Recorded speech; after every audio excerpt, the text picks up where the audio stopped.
District Attorney Jeff Rosen has been with us since 2011.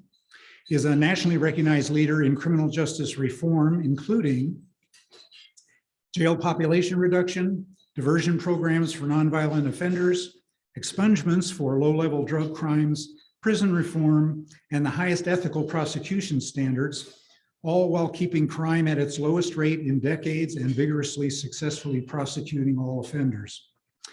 Under Jeff's leadership, the office is more diverse than ever before, with 50% of the folks being women, and women prosecutors, and African-American, Latino, Asian, LGBTQ individuals representing more than 40% of the staff. We also have a warm welcome, please, to our District Attorney, Jeff Rosen. We also have with us today Sajid Khan, Santa Clara County Public Defender, and a South Bay native and an outspoken civil rights advocate. Sajid is also an award-winning advocate and attorney. In 2016, he was presented with the Heart of the Office Award for his service to the community and the people he represents. In 2020, Sajid was again recognized for his achievements as a young attorney in the state of California, receiving the California Attorneys for Criminal Justice Skip Glenn Award for Excellence in Advocacy. Please give a warm welcome to Sajid Khan.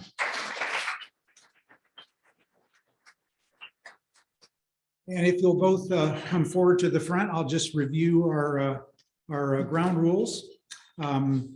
Each candidate will get 2 minutes to respond to the same question. They'll each get a chance to respond to the same question. Let's see, Jackie is going to be our timekeeper, and you're ready to go? Okay, so you can kind of watch her out of the corner of your eye. She'll give you a peace sign when you have 30 seconds left, and she'll give you the stop sign when you've reached the end of your 2 minutes. You will get extra points for abiding by the time limits and demerits for not applying to the time limits.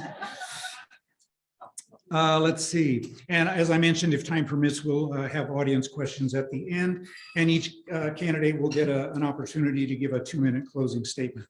So one more round of applause for our candidates and we'll get started. This is the main one. This one's just for background. Okay. Turn this on. Just like that.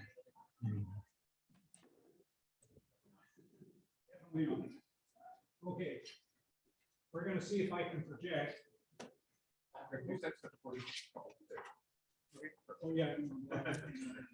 All right. So for our two candidates, first question, and we'll alternate who goes first. I'm going to flip a coin. Heads, we'll have Jeff start, and then we'll alternate back and forth. Tails, it will be Sajid. It's heads, so we'll have Jeff start. District Attorney Jeff Rosen. Okay, 2 minutes? Okay. Oh, sorry. Or it's a So question. this first one's a real It's a tough question. one. Okay. Why do you want to be or continue to be the Santa Clara County District Attorney? I think I can answer that. Good afternoon, everyone. It's nice to see all of you. This is my home Democratic Club, and passed out a little bit of literature here, and I also have lawn signs in my trunk of my car if you would like any of those when we're finished, and maybe I've got some fake Rolexes in the trunk of the car too that I can sell you. You know, we'll see. So I'm running for re-election as district attorney to continue to reduce crime, reduce incarceration, and strengthen trust between law enforcement and the communities that we serve. In terms of reducing crime, while we have the lowest crime rate of any large county in the United States, we certainly have seen an uptick, particularly in violent crime in the last year or so. So there's many programs that we use in the DA's office, what I would call soft power, to try to keep young people away from drugs and gangs. That would include our parent project, our restorative justice programs, and our diversion programs. We also want to reduce incarceration.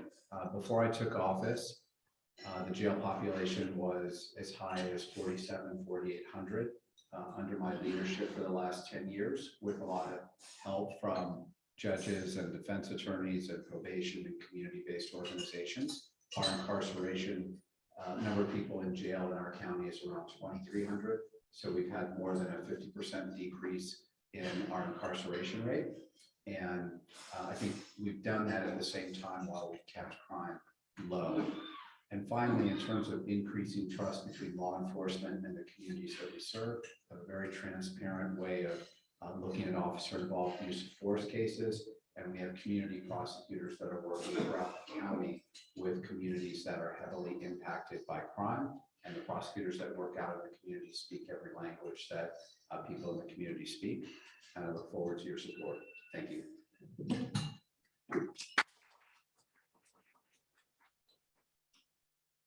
Good afternoon, everyone. My name is Sajid Khan, and I'm running for Santa Clara County District Attorney. I'm the proud son of Muslim immigrants who raised me and my siblings here in Santa Clara County. In fact, two of my siblings live here in Mountain View today. I was born in San Jose at the old Alexander Brothers Hospital and grew up in Milpitas and then San Jose, went to San Jose High School. And now I'm raising my two young sons here in Santa Clara County as well. I've served our community for the last 13 and a half years as a deputy public defender here in Santa Clara County, fighting for the rights of our community's most marginalized people. In that time, I've been in our courthouses, I've been in our jails, I've been in our juvenile hall, and I've been in our neighborhoods.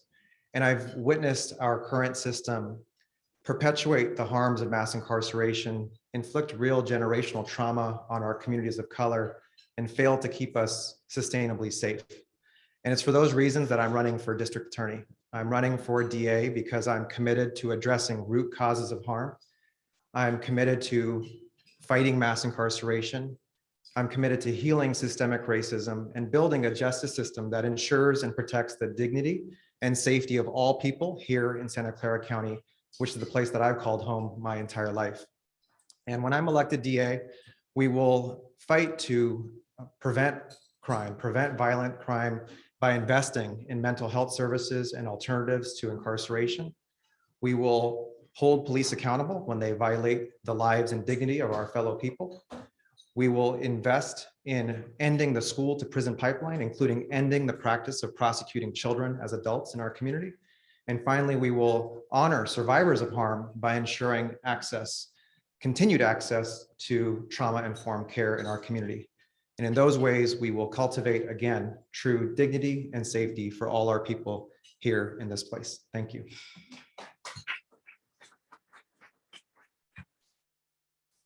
Okay, excuse me, question number two. What plans, including any changes or reforms you may have in mind, do you envision for the county jail? And Sajid will go first. Thank you. As I just mentioned, I've been in our jail for the entirety of my career.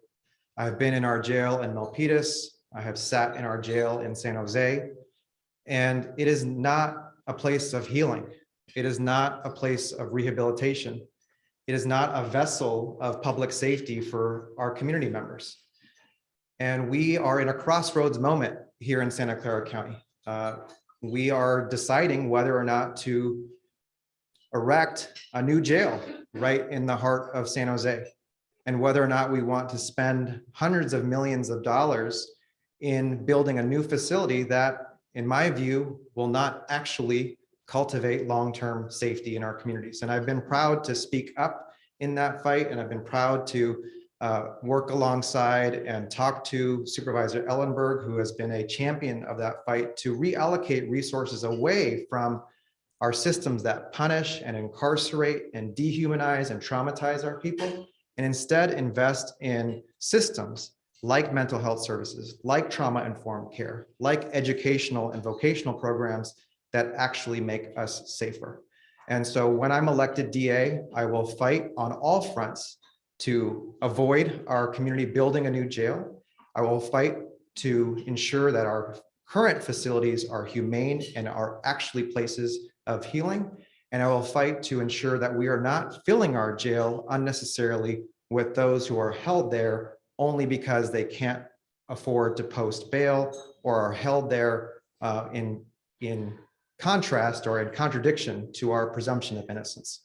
And so in those ways, we will again untether ourselves from our repeated reliance on our jails as our failed source of public safety and instead invest in real sources of public safety.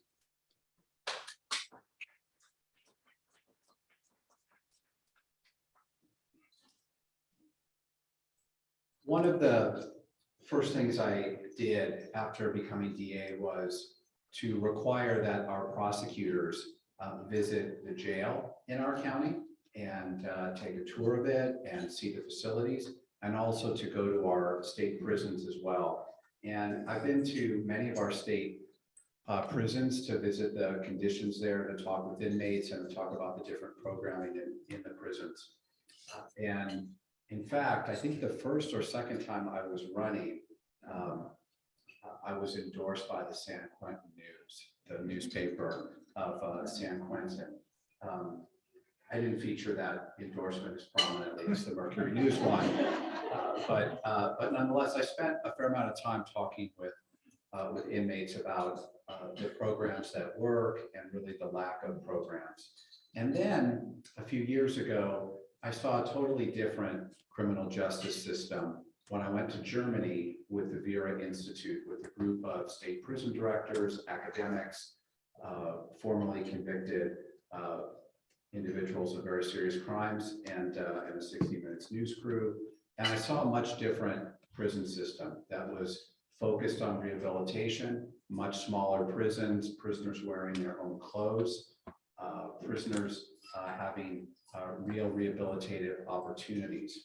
And when I came back to the United States, I started working with our county board of supervisors and others to try to incorporate some of those practices into our local jail, which we have in the sense of we have a very vigorous reentry services program that helps individuals when they come back into the community, as well as I started offering our parent project, which is a course we teach all over the county to inmates that were in our jail, both men and women. Our jail population is smaller than it's ever been. And in terms of a new jail facility, it's also going to be smaller than the jail we had before. We're moving in the right direction.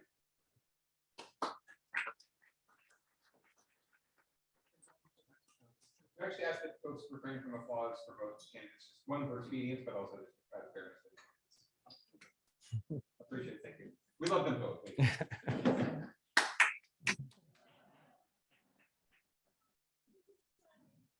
Okay, let's see. Candidates, what in your opinion does the DA's office do now that you think works well? What do you think the DA's office does now that maybe needs improvement? And I believe it's returning. So that's an interesting question that you ask. One of the things that I did after being elected and that I do periodically is walk around and talk to everyone in the DA's office, from our prosecutors, our investigators, our criminalists, our support staff, to ask exactly that question. What are we doing well and what could we be doing better? One of the things that I think we do quite well is we've created a culture in our office about learning and innovation.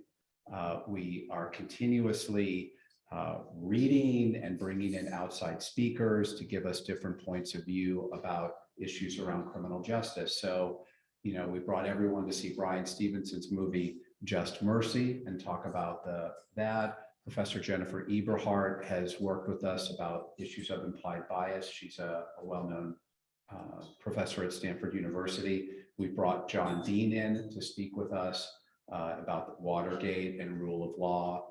And we're continuously trying to learn and do things differently. This is what's led to our conviction integrity unit to look at our old cases and figure out why mistakes were made. Our cold case unit, which prosecutes many unsolved murders, 18 and counting so far, as well as our collateral consequences policy to mitigate negative immigration consequences. And as you know, about 40% of the people in our county were not born in the United States. I think areas that we want to continue to work on and improve is I'd like to have more community prosecutors, kind of looking at Supervisor Ellenberg a little bit when I say that. One of the areas we'd like to have a community prosecutor is specifically to do outreach to unhoused individuals who are not housed. And I think there's a way that we can provide good and better services to them. So that's something I'm looking forward to doing in the future. Thank you.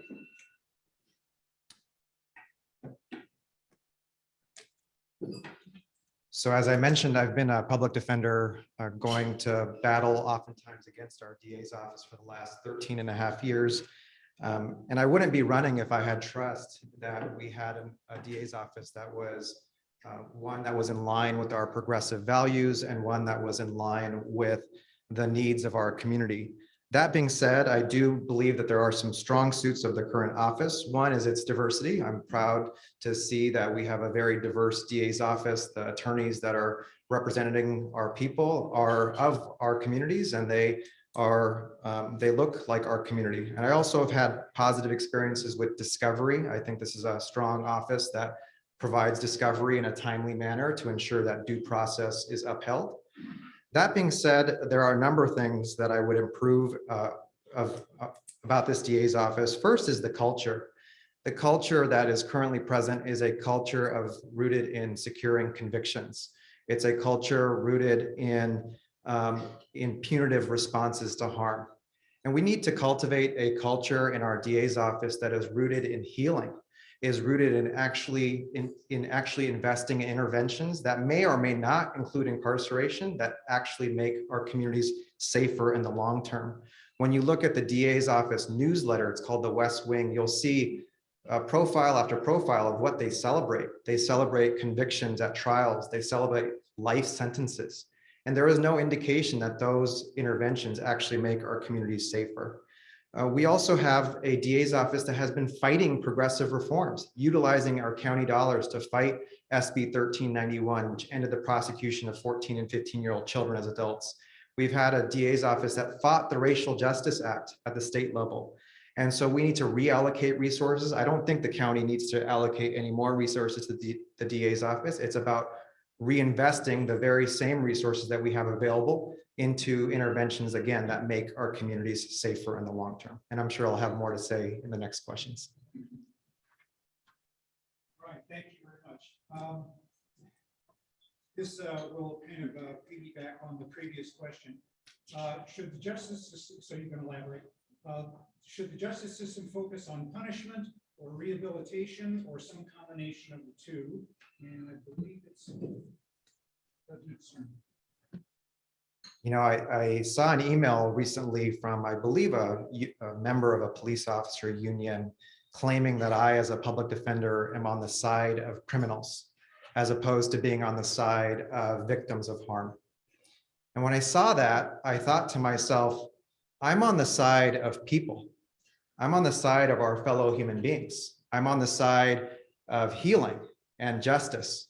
And so when we talk about our DA's office, when we talk about the trust that is afforded to the elected DA, the DA's office, yes, is often tagged as the prosecutor, but it really should be about a DA's office that is manifesting and embodying public safety and actually responding to harms in a way that holds people accountable, that honors survivors of harm and ensures that these harms don't happen again. Our current system of mass incarceration, which has devolved our response to harm to punitive measures, jails, prisons, and convictions, is not making our communities safer. It's not preventing crime on the front end, and it's not preventing crime from occurring again when it does occur in our communities. And so we need to, again, reshape the culture of our DA's office to be one rooted and centered upon healing and justice and safety, and to ensure that we are moving away from our systems of mass incarceration where we have defined justice simply by jail and prison terms that has inflicted generational harm on communities of color, and that our people took to the streets to undo and challenge in 2020. And so it's a balance. It's a balance of accountability. It's a balance of rehabilitation. services, support, so that all people here in this place, whether you're a survivor of harm or perpetrator of harm, are better off when they come before us than if they hadn't at all. Thank you. I think the Mercury News editorial describes it well, that I have the right balance between a progressive approach to law enforcement that emphasizes reform and rehabilitation, while at the same time holding offenders accountable to promote public safety. We need both of these things. We need public safety and accountability, and we also need reform. If we only have one, we will have neither. If all we talk about is second chances and rehabilitation, if all we talk about is mercy and let's be, everybody's second chance and so forth, that's all we talk about, then we will have much more crime. If all we talk about is strict justice, strict accountability, no second chances, no rehabilitation, go to prison for the rest of your life, so forth. If all we do is talk about that, everybody makes mistakes, everybody falls short, and we won't have safety and we won't have reform. So we actually need both of these things. What we've done in the DA's office is we use a combination of what I would call hard power and soft power to reduce crime, reduce incarceration, and promote trust in our criminal justice system. Hard power is vigorously prosecuting serious and violent crimes and holding offenders accountable for the harm that they have done and temporarily removing them from the neighborhoods that they are terrorizing. Soft power are all of the efforts we make in the DA's office to prevent crimes from happening in the first place. The Parent Project, community prosecutors, diversion. When I started as DA, we filed 40,000 cases a year. Today, we file 30 to 32,000, a 20 to 25% increase, because we are diverting many low-level offenders and nonviolent offenders to drug treatment, to other kinds of accountability that doesn't involve incarceration. And I'm proud to have a victim services unit in the DA's office that serves thousands of crime victims a year. Thank you. But don't clap. Thank you. Okay, let's see. This next question has to do, and these unavoidably overlap a little bit, but the next question has to do with your charging philosophy when you're deciding what charges to bring against a particular defendant. And I'll just highlight the extremes. Do you throw the book at them, or do you go easy on them, or somewhere in between? And I believe Mr. Attorney Rosen. So the charging philosophy in the DA's office comes down to answering 4 questions. And first of all, it's not a law school exam. In other words, it's not where you try to file as many charges as you can and interpret the law as, expansively. That's not what we do. There are 4 questions we answer. Number 1, was there a crime committed? Number 2, do we know who committed that crime? Number 3, do we have a strong likelihood of persuading 12 people beyond a reasonable doubt in the truth of those charges? And number 4 is charging the right thing to do. So the first 2 factors are straightforward. Was there a crime? Do we know who committed it? The third, do we have enough evidence to bring this case? Because if not, then we're just wasting your resources. So our conviction rate is very high, both before and after trial, because we are filing and bringing cases to trial that we know we have strong evidence in, that we believe that a jury in this community will convict. And so otherwise it would be a waste of your money.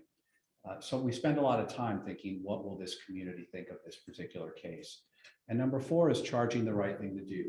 We take into account things about racial inequity and disproportionalities in our system.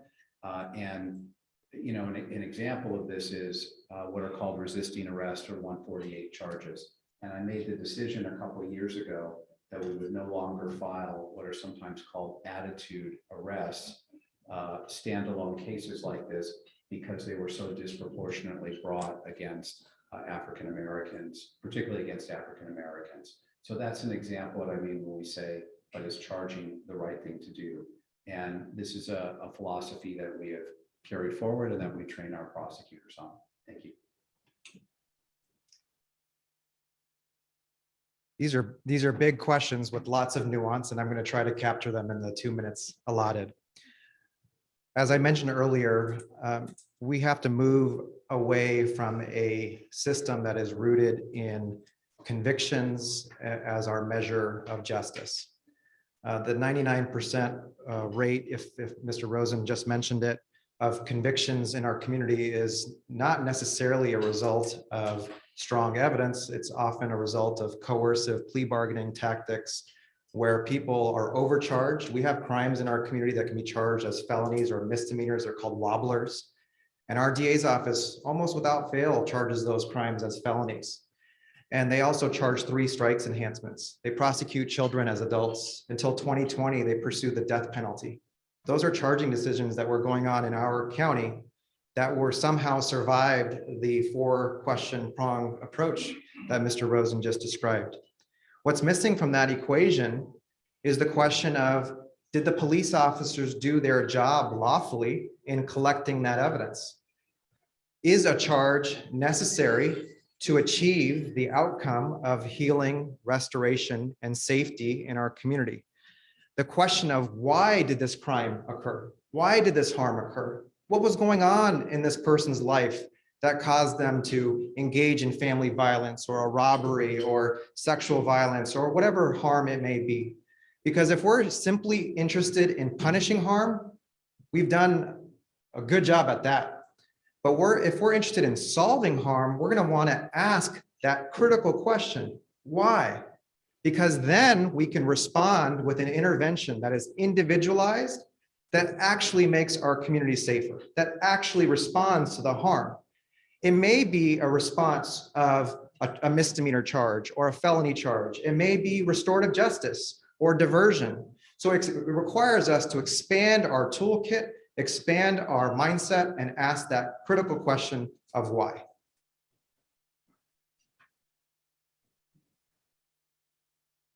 Appreciate both your answers. Thank you.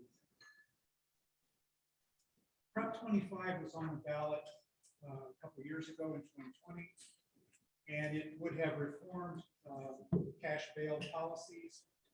That proposition unfortunately failed, but I'm wondering what either Santa Clara County has been doing in the area of bail reform, or wish that the county would start doing in that area. And I believe. Thank you. One of the reasons I'm running is because of the very plague of our cash bail system that has not made our community safer, has perpetuated mass incarceration, and has disproportionately hurt people of color and poor people in our community. Under our incumbent DA, we've had over a decade where DAs come into our courthouse and they ask for arbitrary cash bail amounts to be imposed on people. And when poor people can't afford to pay that bail amount, what's the result? They're stuck in our jails during the pendency of their case, despite the presumption of innocence, despite the fact that they have not been convicted of any harm. And a more well-to-do person who has the financial means is able to post that bail and fight their case on the outside. But that's not the only harm that occurs from our cash bail system, because our DA's office then exploits those very people that are stuck in our jails and says, if you plead guilty to this felony charge, this strike charge, then you'll get out today. So people are essentially bartering with their freedom. And it's not making our communities safer. In fact, it's causing people to be separated from their families pre-trial, to lose their jobs, to lose housing. And it creates instability in our communities that isn't productive, and it's inhumane. And so I've been fighting on the front end in our courthouse against the use of cash bail. And Mr. Rosen, in his response, may say that his office is no longer seeking cash bail and that he supported Prop 25. But it's simply not true. I'm in our courthouse to this day. I just came from court this morning, and the DA's office is still either directly asking for cash bail amounts or indirectly asking courts to impose cash bail amounts that have the same impact that I just described and don't make our community safer. It's also critical that we not replace cash bail with proxies that essentially have the same impact on communities of color and poor people in our communities. False. False. Number one, I helped write the Senate Bill 10 to get rid of cash bail in California with Senator Hertzberg. I was one of the only prosecutors to support this. And I did this because we've been blessed in our county to have a pretrial services department. We're actually the only county in the state that has one to monitor and supervise individuals when they're released from custody while they're pending resolution of their case. Unfortunately, Proposition 25 failed. It was put on by the bail industry, and that then reinstituted cash bail again. And I campaigned against that and against the bail bonds industry. And I've talked a lot about how we have to ask a different question, which is if a person is dangerous or a flight risk, then we hold them in custody without bail, just held in custody, which is what happens in the federal system. If someone is safe to be released, they're released and bail has nothing to do with it. They may be supervised, they may have an ankle monitor or a no contact order or drug testing, but bail should not be part of that equation. 90% of the people that are arrested in our county are released pre-trial. The vast, vast majority, more than 90%. This is what we do in our county. It goes like this. If we think the person is too dangerous to be released, for instance, 2 of the smash and grab robbers several months ago who were caught and we were prosecuting, and we said to the judge, this person has previously been released on bail for doing the same thing. This person has photos of a machine gun that he's shooting. These people should be held in custody, no bail. The judge disagreed with us. Under my opponent, then we would just say, fine, release him. No, we said, if you don't think the person should be held or doesn't meet that constitutional standard with no bail, then let's ask for high bail to keep them in. That's the only reason we're doing it. And it's for people that are dangerous. 90% of people are released and supervised. And I've been to court too. Okay, and thank you, DA, for correcting me. Prop 25 was put on by the bail industry to undo what the legislature had done. Okay. Is Santa Clara County implementing the resentencing rules for inmates who receive mandatory enhancements to their original sentences? And if so, are you in favor of limiting this only to those convicted of nonviolent offenses? So and again, when you run for office, everything is I, all right, but otherwise it's a team, it's we. But I'll say that I helped to write and lobby for the passage of a law that allows prosecutors to resentence individuals in the interest of justice. And I worked on this with Assembly Member Phil Ting and Hillary Blount from For the People, a nonprofit group. Under this resentencing, we've begun to resentence and release from custody not only nonviolent offenders, but individuals that have also committed violent offenses. A good example, a few months ago, a young man named Isaiah Love, convicted of very serious armed robberies, was released quite early, only serving about 50 to 55% of his sentence. The Mercury News wrote about that. What I think it comes to when we talk about resentencing is you can have people held accountable in jail for too long. And that's really the efforts that we've made in our office to try to reduce the number of people that are sent to jail or prison for offenses that are too long. We've narrowed our use of 3 strikes, of gang enhancements, of all kinds of enhancements, which is why our county uses incarceration, whether in jail or prison, at a rate that's 40% lower than other counties in California. It's because we are minimizing those long sentences. I do believe that it's appropriate to resentence and release individuals early if they've shown that they've really changed and are safe to release. And we've done that many, many times in our office and will continue to do that. But I'm always balancing making sure that this is a person that's not going to go out and commit another crime and victimize someone else. So it's a balance. As a prosecutor, you have to work with the victims, not just the defendants, as well as the public. I know the question was about resentencing. Yeah, I'll hold it a little closer. I know the question was about resentencing. When I hear that question, my first thought is ensuring that we are not disproportionately and excessively sentencing people in the first place.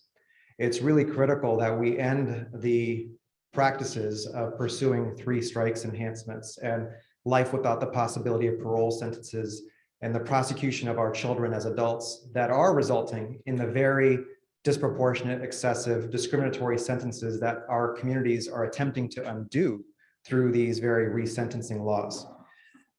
Now, the next part of it is the question was phrased about who would be eligible for that sort of resentencing. It's really critical that we do a wholesale look at who is in our prisons right now that are sitting there out of Santa Clara County prosecutions to do individualized assessments, especially those that are serving life without the possibility of parole sentences, life sentences, to see if they are fit to be released back into our communities safely. I would prioritize the children that our county has prosecuted as adults. From 2010 to 2014, 177 children in our community were prosecuted and punished as adults out of Santa Clara County, and many of them are still sitting in our prisons to this day for crimes that they committed as teenagers. And so I would prioritize looking at those individuals to ensure that they receive the opportunity to re-enter our communities safely and to ensure that they have the opportunity to live with true dignity for something that they did as children. The other area that we need to critically look at is those serving death sentences on California's death row out of Santa Clara County prosecutions. My last look at the CDCR website tells me 25 people are currently on California's death row out of Santa Clara County prosecutions, and we need to work to resentence them to comport with our movement to end the death penalty once and for all here in this state. Thank you. And this will be our last question, and then we'll see how we're doing on time. This may be a little beyond the scope of the district attorney's office, but I suspect you'll both have opinions on this.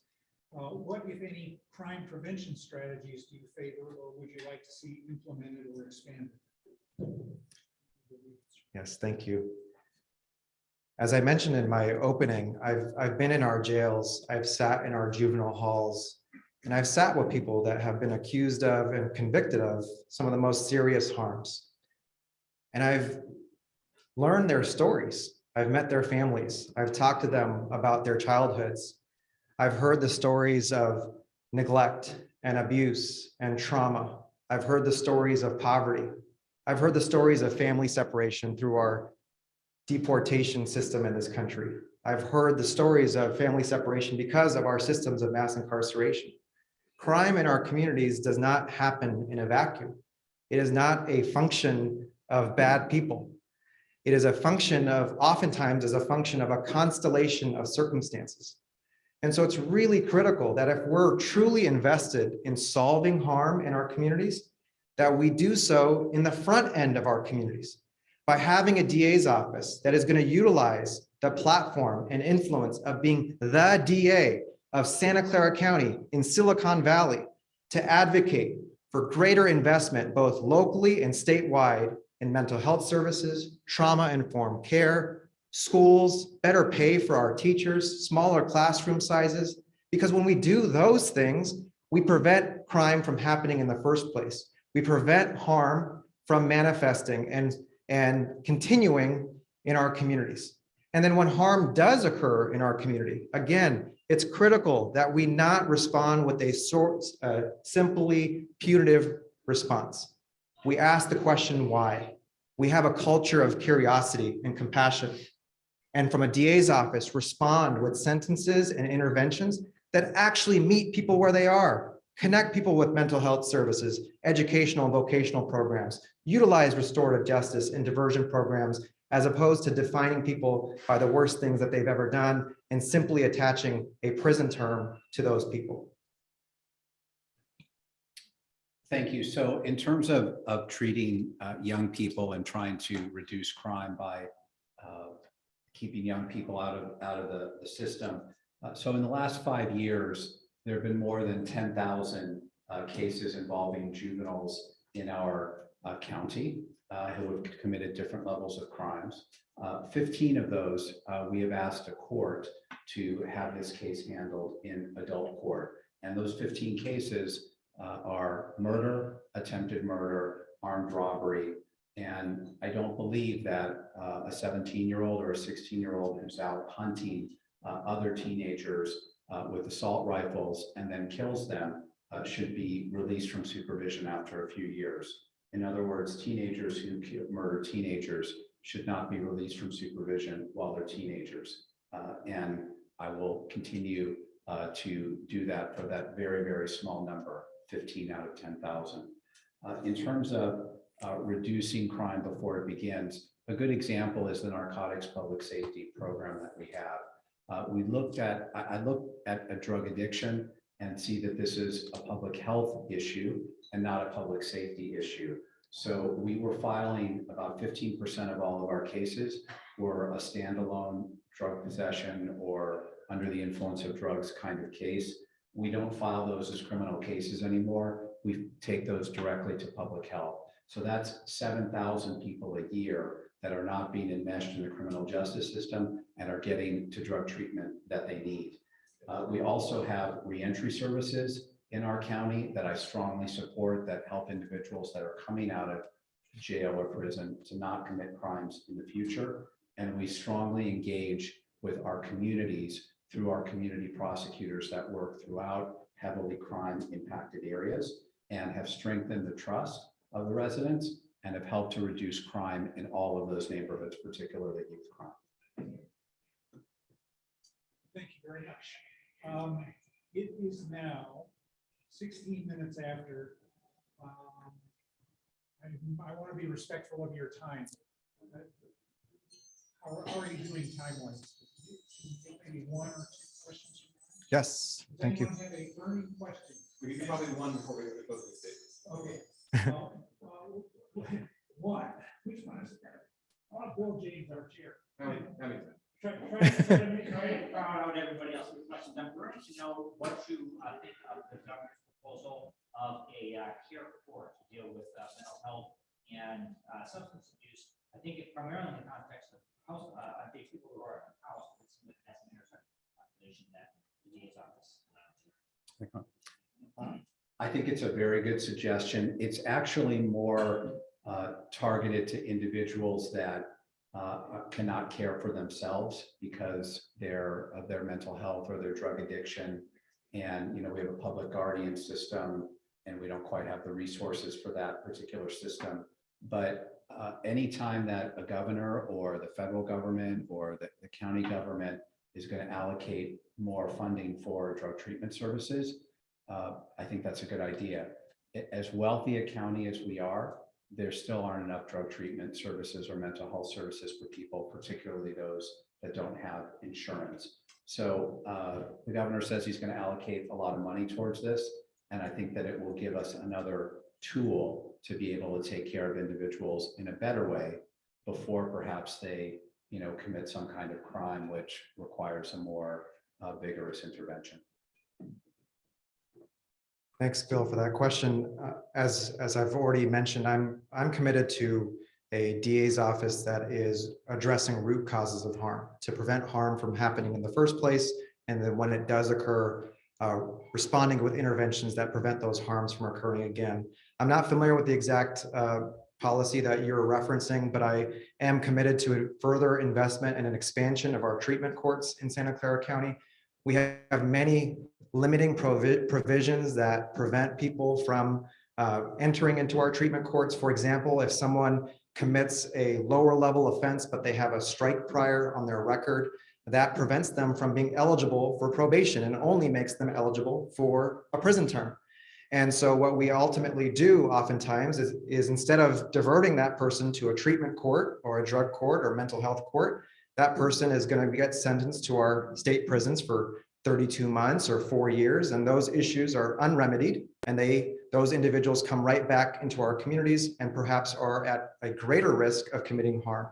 So it's really critical that we expand the eligibility for our treatment courts, that we expand services in our treatment courts and investment in our treatment courts. I do believe that we have the resources in the county right now to do that.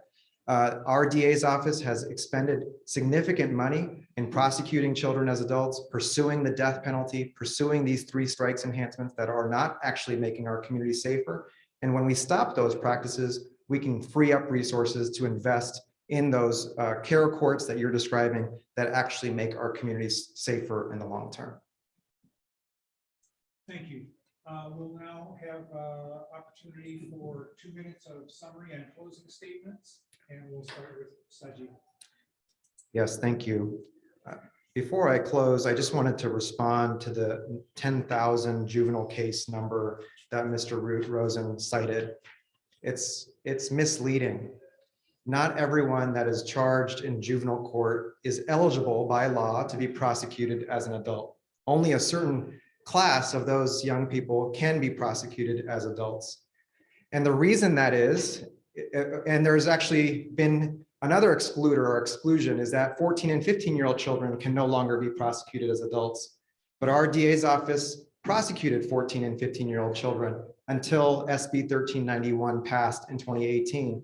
And our incumbent fought that law in Sacramento and fought that law in our courts. So if it was up to our incumbent DA, that number would be a lot larger. And the other component of that is that now there's a check on that power. That 177 number that I cited earlier was because the DA's office had the unilateral ability to prosecute children as adults before 2016. And now they have to go through a judge for that decision to be made. And so the statistics that Mr. Rosen cited are misleading and inaccurate. That being said, we're in a unique moment here in Santa Clara County. We saw an uprising in our community unlike any other in 2020, across this community, demanding that Black Lives Matter, demanding systems reform, demanding police accountability. And we just saw the nomination of Ketanji Brown Jackson and the confirmation of her to the Supreme Court, a former public defender. We're all reimagining who is qualified to lead us in this moment towards healing and away from mass incarceration, away from systemic racism, and actually breathing life into our Constitution. And we saw a groundbreaking confirmation of Judge Jackson. And in the same way, I'm asking you to reimagine who is qualified to lead this DA's office and move us into a new era of justice and safety in Santa Clara County.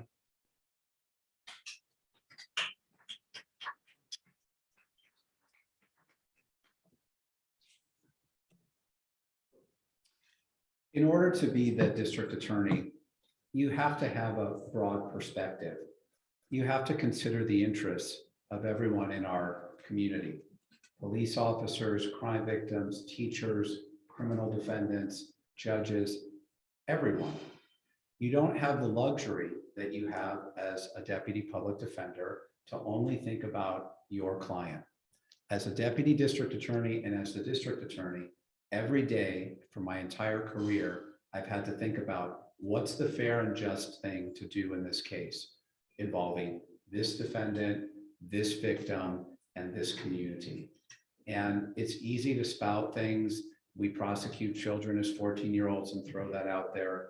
Well, I guess what I want to ask you is, when you have a 15-year-old who has lured another 16-year-old to their house with a 16-year-old friend in order to kill the 16-year-old just to see what it feels like after you've already experimented on killing rabbits and dogs and cats, it's easy to say, oh, don't prosecute them as an adult, treat them as a child, let them out in a year or two. You have that conversation with the neighborhood where that crime happened and with those parents who are still grieving. This is not a job for easy answers and black and white kinds of things. That's why I have broad support. I have the support of all the prosecutors in my office. I mean, think about this idea. Molly O'Neill is the public defender. Molly supported me when I was, being considered by Governor Newsom to be Attorney General. We have a public defender, it's Molly O'Neill. Why would we have a deputy public defender now be the DA? Would it be appropriate for me to be the DA and to have one of my 14-year serving deputy DAs now become the public defender? No, you need to have balance in a system. And what I've practiced is reform that works. Crime is among its lowest levels ever in our county. And I appreciate your support and will continue to fight to lower crime and bring more justice to our community. Thank you.